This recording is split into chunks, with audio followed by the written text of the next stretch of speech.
देख रहे हैं घटनासार करंट अफेयर अर्धवार्षिकी 2021 और हम इसमें पेज नंबर 12 देख रहे हैं जिसमें कुल 21 प्रश्न हैं जिसे हम 6 से 7 मिनट के अंदर पूरा कवर कर लेंगे।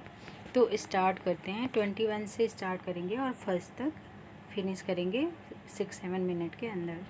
तो रिवाइज करना स्टार्ट करते हैं। इसमें 21 नंबर क्वेश्चन है, भारतीय मूल की न्यूजीलैंड की राजनेता जिन्हें नवंबर 2020 में वहां की सरकार में पहली भारतीय मूल की मंत्री नियुक्त किया गया, कौन है? तो ये है प्रियंका राधा कृष्णन। नेक्स्ट क्वेश्चन देखते हैं। 5 नवंबर 2020 को पूरी दुनिया में मनाए गए विश्व सुनामी जागरूकता दिवस का इस वर्ष का केंद्रीय विषय क्या था या थीम क्या था? तो ये थीम थी सेंदाई 7 कैंपेन। अगला क्वेश्चन देखते हैं।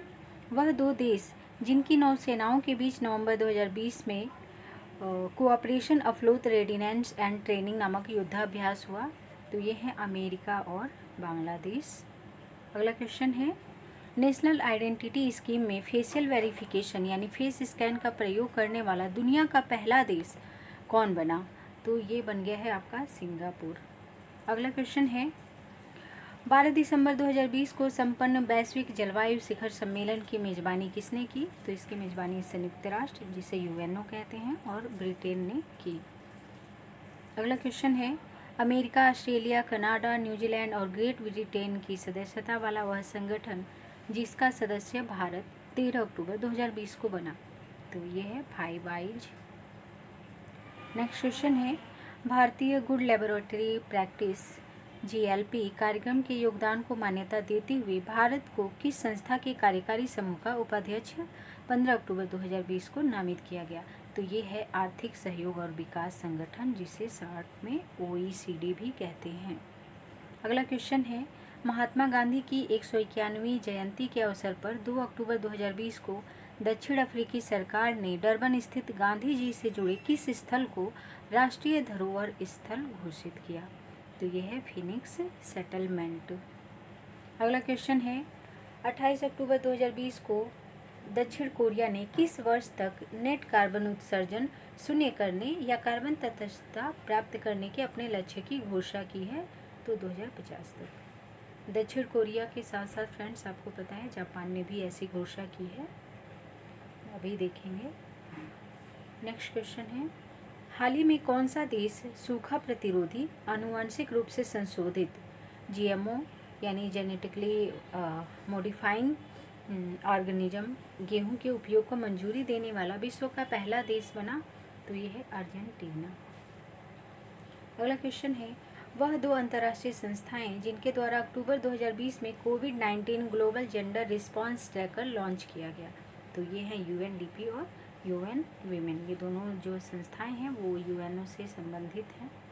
अगला क्वेश्चन है, वह एशियाई देश जिसने हाल ही में वर्ष 2050 तक शून्य कार्बन उत्सर्जन को प्राप्त करने का लक्ष्य निर्धारित किया, तो ये जापान है। और यहाँ पे मात्रात्मक मिस्टेक है, इसके लिए सॉरी फ्रेंड्स।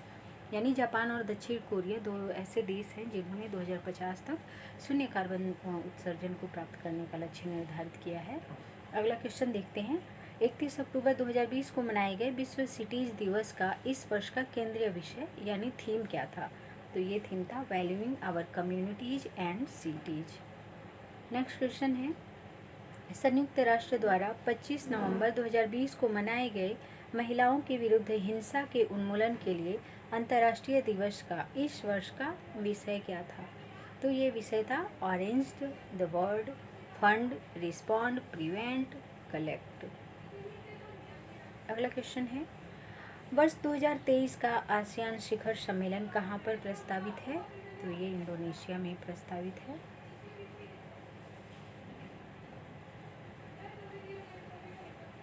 अगला क्वेश्चन है, वैश्विक समुद्र के बढ़ते स्तर की निगरानी के लिए नासा और यूरोपीय अंतरिक्ष एजेंसी ने नवंबर 2020 में किस उपग्रह का प्रक्षेपण किया? तो आंसर है IC कोपर्निकस सेंटिनल-6 माइकल फ्रीलिच।